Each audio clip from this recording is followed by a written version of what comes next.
नमस्कार। Mister Robert Kiyosaki कहते हैं कि उनके दो फादर्स हैं, एक रिच यानी अमीर है तो दूसरे पुअर यानी गरीब है। एक बहुत एजुकेटेड और इंटेलिजेंट है, उन्होंने पीएचडी भी कंप्लीट की है, तो उनके दूसरे फादर ने स्कूल भी कंप्लीट नहीं किया है। दोनों भी अपने अपने करियर में सक्सेसफुल थे, पर एक फाइनेंशियली स्ट्रगल कर रहे थे, वही दूसरे उनके शहर के सबसे अमीर आदमियों में से एक थे। जब वो पैसों के बारे में बात करते थे तो दोनों के नज़रिए अलग अलग थे। एक का मानना था कि पैसों के प्रति प्यार ही सभी परेशानियों की जड़ है, वही दूसरे फादर का मानना था कि पैसों का अभाव यानी पैसों की कमी ही सभी परेशानियों की जड़ है। अब उनके बचपन में मिस्टर रॉबर्ट कियोसाकी के सामने ये दुविधा थी कि पैसों के बारे में किसकी सुने, क्योंकि पैसों के बारे में दोनों के नज़रिए पूरी तरह से अलग थे। उनके एक फादर को हमेशा ये कहने की आदत थी कि हम ये ले नहीं सकते, हम वो ले नहीं सकते। वही उनके दूसरे फादर ये शब्द कभी यूज़ नहीं करते थे, यहाँ तक कि उन्होंने रॉबर्ट को भी ये शब्द इस्तेमाल करने से मना कर दिया था। वो कहते थे कि तुम अपने आप से पूछो कि कैसे तुम उस चीज़ को ले सकते हो। उनका मानना था कि जब तुम कहते हो कि मैं ये चीज़ ले नहीं सकता तो तुम्हारा दिमाग काम करना बंद कर देता है, पर जब तुम अपने आप से ये सवाल पूछते हो कि कैसे तुम उस चीज़ को अफोर्ड कर सकते हो तो तुम्हारा दिमाग काम पर लग जाता है। उनका ये कहना नहीं था कि आप सब कुछ खरीदते चलो, उनका कहना था कि अपने दिमाग को एक्टिव रखो, उसे काम पर लगाओ, जिससे तुम्हारे ब्रेन का एक्सरसाइज होगा और वो दिन ब दिन स्ट्रांग बनता चला जाएगा। उनके एक फादर कहते थे कि कभी रिस्क मत लो, वही दूसरे फादर कहते थे कि रिस्क को मैनेज करना सीखो। उनके एक फादर कहते थे कि बहुत पढ़ाई करो, कॉलेज डिग्री लो और एक अच्छी सेफ एंड सिक्योर जॉब कर लो। वही दूसरे फादर उन्हें कहते थे कि पढ़ाई करो और पैसा कैसे काम करता है ये सीखो। पैसों के लिए काम मत करो, बल्कि पैसों को तुम्हारे लिए काम पर लगाओ। और फिर 9 साल की उम्र में रॉबर्ट ने डिसाइड किया कि वो उनके रिच यानी अमीर फादर की सुनेंगे और उनसे पैसों के बारे में सीखेंगे। और पैसों के मामले में अब वो उनके पढ़े लिखे और पुअर डैड को फॉलो नहीं करेंगे। एक्चुअली मिस्टर रॉबर्ट के पुअर डैड उनके रियल फादर थे, जो बहुत पढ़े लिखे थे और टीचर की जॉब करते थे, पर वो फाइनेंशियली पुअर थे। वही रॉबर्ट जिन्हें अपने रिच डैड कहते हैं, वो एक्चुअली उनके दोस्त माइक के डैड हैं, जिनके पास रॉबर्ट और उनका दोस्त माइक पैसे कैसे कमाते हैं ये सीखने के लिए जाते थे। रॉबर्ट के इस रिच डैड ने अपनी स्कूलिंग भी पूरी नहीं की थी, फिर भी वो उनके शहर के अमीर लोगों में से एक थे। तो रॉबर्ट और माइक की रिक्वेस्ट पर उनके रिच डैड उन्हें पैसा कैसे कमाते हैं ये सिखाने के लिए राजी हो गए। तो रिच डैड ने उन्हें पैसों के बारे में कुछ बहुत इंपॉर्टेंट लेसन्स बताए, जिनके बारे में अब हम बात करेंगे। रिच डैड ने उन्हें कहा कि आप कितना पैसा कमाते हो ये उतना इम्पोर्टेंट नहीं है, इम्पोर्टेंट ये है कि कितना पैसा आप अपने लिए बाजू में रखते हो, यानी अपने लिए सेव करके रखते हो। बहुत सारे लोगों को ये रूल पता नहीं है, इसलिए हम देखते हैं कि लॉटरी जीतने वाला गरीब या मिडिल क्लास आदमी जब अचानक अमीर बन जाता है तो कुछ साल बाद वो फिर से अपनी पुरानी फाइनेंशियल कंडीशन पर वापस आ जाता है। लॉटरी में लाखों करोड़ों रुपए जीतने के बावजूद भी वो जहाँ से उन्होंने शुरू किया था वहीं पर आकर पहुँचते हैं। और हम देखते हैं कि कोई स्पोर्ट प्लेयर जो 25-30 साल की उम्र में करोड़ों रुपए कमा रहा था, पर उसके 10-15 साल बाद उसके पास कुछ नहीं बचा है, वो अब बेघर हो गया है, या अब बसेस साफ कर रहा है, या ब्रिज के नीचे सो रहा है। तो लॉन्ग टर्म में आप कितना पैसा कमाते हो ये मैटर नहीं करता है, बट आप कितना पैसा अपने लिए रख रहे हो वो मैटर करता है। चलो तो अब इसे डिटेल में समझते हैं।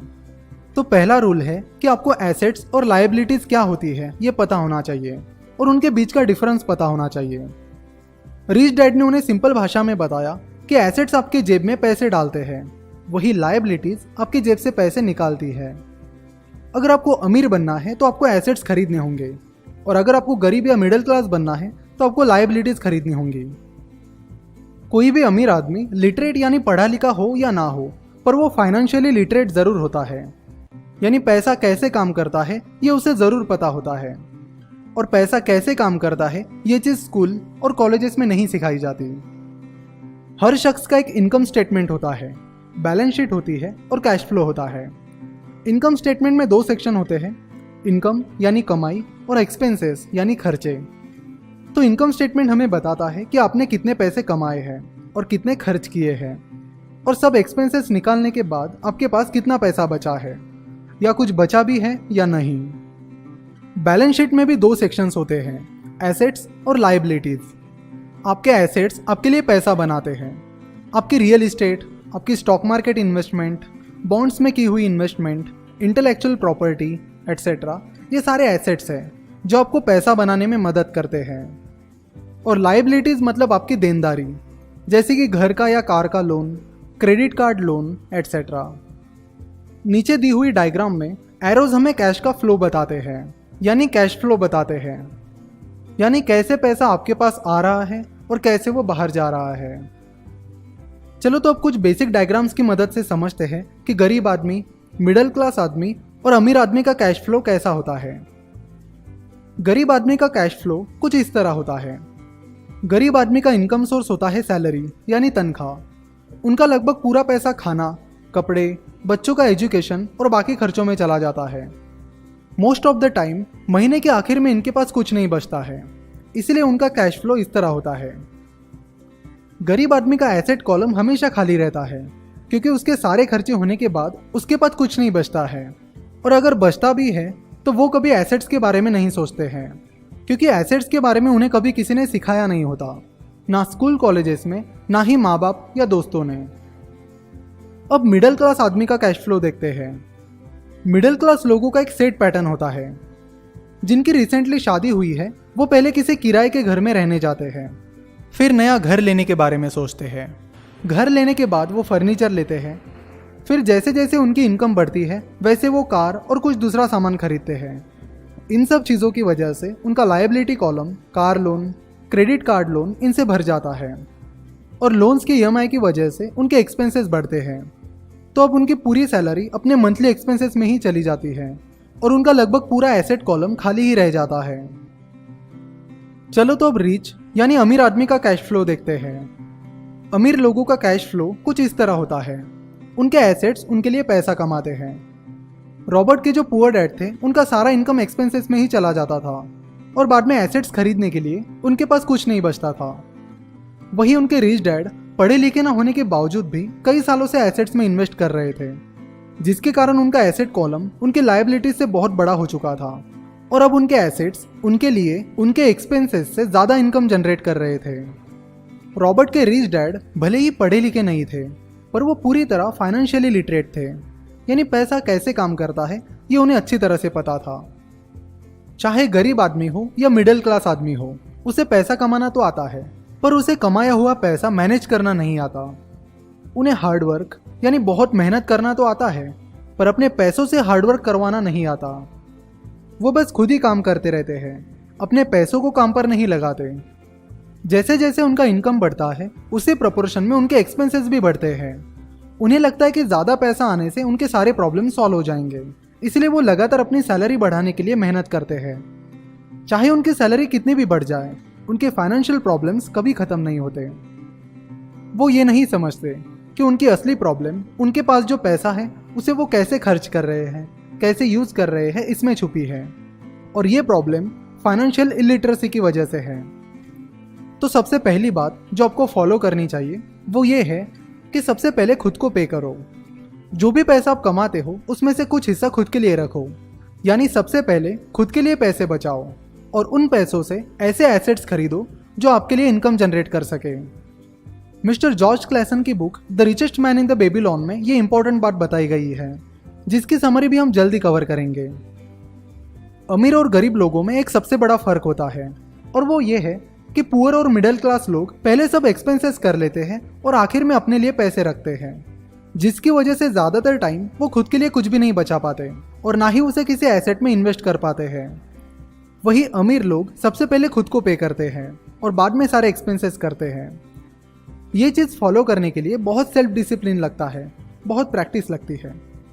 कई बार आपको कुछ फाइनेंशियल प्रॉब्लम्स आएगी, पर उस वक्त भी आपको सबसे पहले खुद को ही पे करना है। जब आप ये सेल्फ डिसिप्लिन लगा लोगे तो समझ लेना कि आपने अमीर बनने की तरफ पहला कदम रख लिया है। जो लोग सबसे पहले खुद को पे करते हैं उनका कैश फ्लो कुछ इस तरह होता है। जैसे जैसे आप सबसे पहले अपने लिए पैसे बचाकर एसेट्स में इन्वेस्ट करोगे, वैसे वैसे आपके इनकम सोर्सेज बढ़ जाएंगे। जो लोग सबसे पहले खुद को पे नहीं करते हैं उनका कैश फ्लो इस तरह होता है।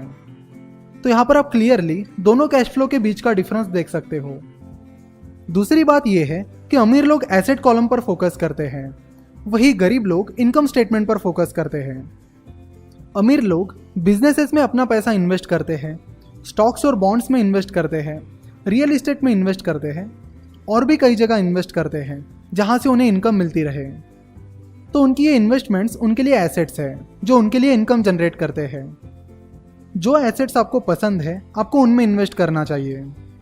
तो ये भी पता करो कि कौन से एसेट क्लासेस आपको अच्छे लगते हैं। मिस्टर रॉबर्ट कियोसाकी को बिल्डिंग्स और लैंड बहुत पसंद है, इसलिए वो बिल्डिंग्स और लैंड में इन्वेस्ट करते हैं। उन्हें छोटी कंपनीज में इन्वेस्ट करना भी पसंद है, इसलिए वो छोटी कंपनीज में भी इन्वेस्ट करते हैं।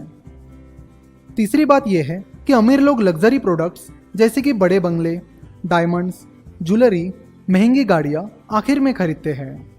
पहले वो एसेट्स खरीदते हैं, जबकि बाकी लोग लग्जरी प्रोडक्ट्स पहले खरीदते हैं। अमीर लोग पहले अपना एसेट कॉलम स्ट्रॉन्ग करते हैं और उस एसेट से मिलने वाली इनकम से वो लग्जरी प्रोडक्ट्स खरीदते हैं। अगर उन्हें कोई महंगी चीज़ खरीदनी है तो वो पहले सोचते हैं कि किस तरह अपने एसेट कॉलम को स्ट्रॉन्ग किया जा सकता है, जिससे एसेट से मिलने वाली इनकम बढ़ेगी और उस इनकम से हम उस महंगी चीज़ को खरीद सकेंगे। तो वो कंटिन्यूसली अपने दिमाग को यूज़ करते हैं, उसे एक्सरसाइज करवाते हैं, जिससे उन्हें पैसे कमाने की आइडियाज़ मिलती रहती है। इस तरह वो लग्जरी प्रोडक्ट्स खरीदने से पहले अपना इनकम और इनकम सोर्सेज बढ़ाने के बारे में सोचते हैं। वही बाकी लोगों का एक ही इनकम सोर्स होता है और वो है जॉब। और जब वो कोई लग्जरी प्रोडक्ट खरीदते हैं तो उनका पूरा फाइनेंशियल बजट बिगड़ जाता है।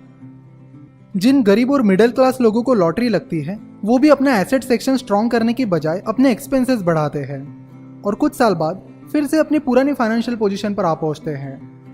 तो यहाँ पर इनकम प्रॉब्लम नहीं है, प्रॉब्लम है उन पैसों का मैनेजमेंट, कि किस तरह आप उन पैसों को यूज कर रहे हो।